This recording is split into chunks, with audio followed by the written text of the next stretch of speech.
नमस्कार. श्री स्वामी समर्थ. आजचा दिवस तुम्हाला आनंदाचा आरोग्यदायी जावो हीच मी स्वामीचरणी प्रार्थना करते. आणि बघा, आज आहे मंगळवार, तर मंगळ देवपूजा माझी करून झालेली आहे. आणि आता झाड लावायचं आहे. थोडं झाड वाढलं, त्याची कटिंग करायची आहे आणि दुसऱ्या कुंडीमध्ये लावायचं आहे. तर मी कुठली झाडं आणलीत ते मी तुम्हाला दाखवते. याच्या आधी पण मी झाडं आणलेली, त्याचा व्हिडिओ बनवलेला आहे. पण आज थोडं वाढलं पण झाड बघा. हे आणलेलं वाढलं, थोडं आणलं तेव्हा छोटं होतं, त्याच्यामध्ये खत टाकलं आणि थोडस वाढलं पण. हे बघा, हे झाड आहे. हे झाड बघा, हे आणलेलं मी तुम्हाला दाखवलेलं झेड प्लांट.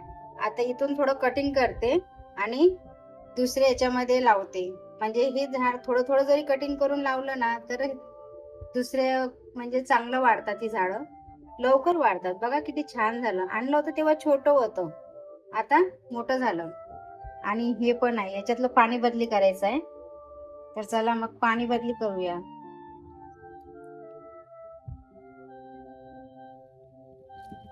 रोजच्या रोज पाणी बदली करते मध्येच, नाहीतर मग काय होतं, हे झाड आहे ना, बांबूचं झाड पिवळं पडते.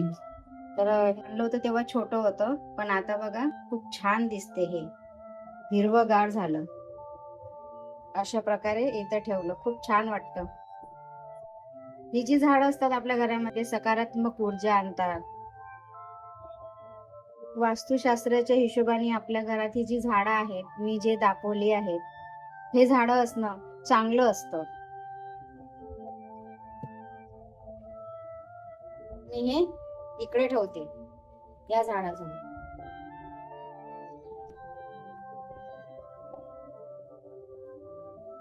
बघा, थोडस कटिंग करून याच्यामध्ये लावलं आणि इथं ठेवलं. माती ओली आहे, कालच खूप सारा पाऊस पडला. म्हटलं पाणी काही टाकत नाही याच्यामध्ये, सुकल्यानंतर मग नंतर टाकते पाणी.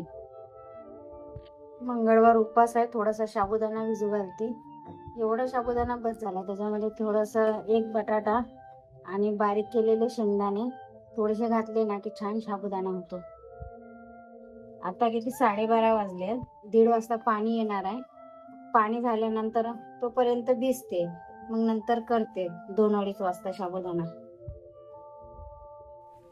तुम्ही बघू शकता, खूप छान असा जोरात पाऊस येतोय. थोडस तेल टाकलं कढईमध्ये आणि गरम झाल्यानंतर मिरच्या टाकते.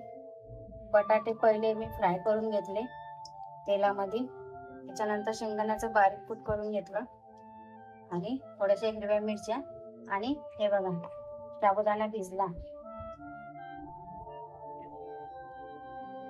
चांगला साबुदाणा भिजला. डिमार्ट मधून घेऊन आलेली साबुदाणा. मी एक साथच डिमार्ट मधून 5 किलो साबुदाणा घेऊन येते. खूप दिवस जातो आणि मला एकटीलाच उपवास असते. आता मुलांनी शनिवार पकडायला चालू केलं, तर मी एकटीच मंगळवार आणि गुरुवार पकडते. तर आधी भरपूर उपवास असायचे, पौर्णिमा परत एकादशी. पण आता एवढे एकसारखे उपवास येतात ना, मग त्याच्यामुळे मग मी काही जास्त उपवास पकडत नाही. फक्त मंगळवार आपला कुलदैवतचा असतो, तो घरातून एका व्यक्तीला तरी पकडायला पाहिजे. आणि गुरुवार आपल्या गुरूंचा असतो. तर हे 2 उपवास आपल्याला पाहिजे. गुरुवार पण चांगला असतो पकडणं आणि त्यानंतर मंगळवार आपल्या कुलदैवतचा. कमी कमी 20 वर्ष झालेत मला हे मंगळवार आणि गुरुवार मी पकडते. तर म्हटलं थोडासा साबुदाणा करूया, कारण जेवण बनवायला खूप उशीर होतो. आणि तरी आपण एवढ्या लवकर तर जेवत नाही, संध्याकाळ 9 वाजता तर जेवण करायला. तर मग म्हटलं थोडासा साबुदाणा, 1 प्लेट जरी साबुदाणा असला ना, तरी आपण आरामात 9 वाजेपर्यंत थांबू शकतो. पहिले मी राहायची उपाशी, म्हणजे उपास पकडल्यानंतर एवढी काही इच्छा व्हायची नाही खायची. पण आता जसं आपलं वय पण वाढत जाते तसं उपास होत नाही. पण आता मंगळवार असं आहे की हा मंगळवार आणि गुरुवार मला सोडता पण येत नाही. तर त्याच्यामुळे म्हटलं चला थोडासा साबुदाणा करूया. तर मिरच्या ठेवल्या.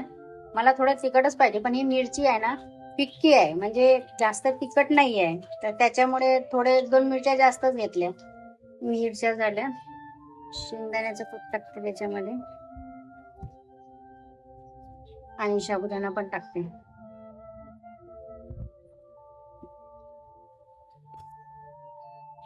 हे बघा, याच्यामध्ये मी बटाटे, साबुदाणा, शेंगदाणे वगैरे सगळं टाकलेलं आहे आणि थोडंसं मीठ टाकते. ठीक आहे, एका हातामध्ये मोबाईल पकडला ना, त्याच्यामुळे मग मला ते असं काढवता येत नाही. तर आता मीठ टाकल्यानंतर थोडंसं याच्यावरती झाकण घेऊन देते. ते झाकण ठेवते. गॅस थोडा बारीक करते, कारण गॅस बारीक केला ना हा साबुदाणा चांगला व्यवस्थित होतो. तुम्ही कोथिंबीर पण बारीक करून टाकू शकता याच्यामध्ये. कोथिंबीर टाकलं ना खूप छान लागतं.